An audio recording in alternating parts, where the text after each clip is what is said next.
China lashes out at Canada for signing declaration against arbitrary detention. Statement made no mention of Michael Kovrig and Michael Spavor, but Canada has tried to build global support to secure their release.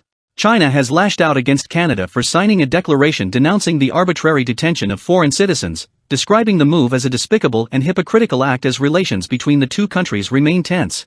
Earlier this week, Canada and 57 other nations, including the US, UK, Australia, Germany and Sweden, jointly signed a declaration condemning the use of arbitrary detention for political purposes.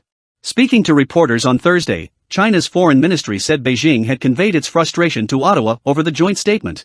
Canada colluded with some countries to issue a so-called declaration against arbitrary detention, and deliberately let the relevant people slander China's arbitrary detention of Canadian citizens Michael Kovrig and Michael Spavor, said spokesperson Hua Chuanying. While the joint statement made no mention of the men, Canada has tried for nearly 2 years to build global support for its campaign to secure the release of the 2 Canadian citizens jailed by China in 2018. Kovrig and Spavor have both been charged with endangering national security, but Canada says China is conducting hostage diplomacy. Canada has previously said it believes the arrests are in retaliation for the detention of Huawei's Meng Wanzhou in December 2018.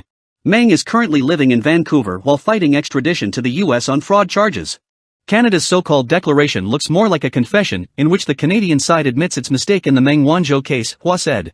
On the one hand, the Canadian side advocates that it adheres to the rule of law, but on the other hand, it acts as an accomplice of the US and arbitrarily detains Chinese citizens.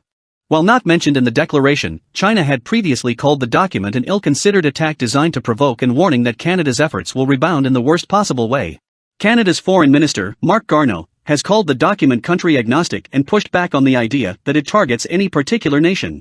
This illegal and immoral practice puts citizens of all countries at risk, and it undermines the rule of law, he said in a statement.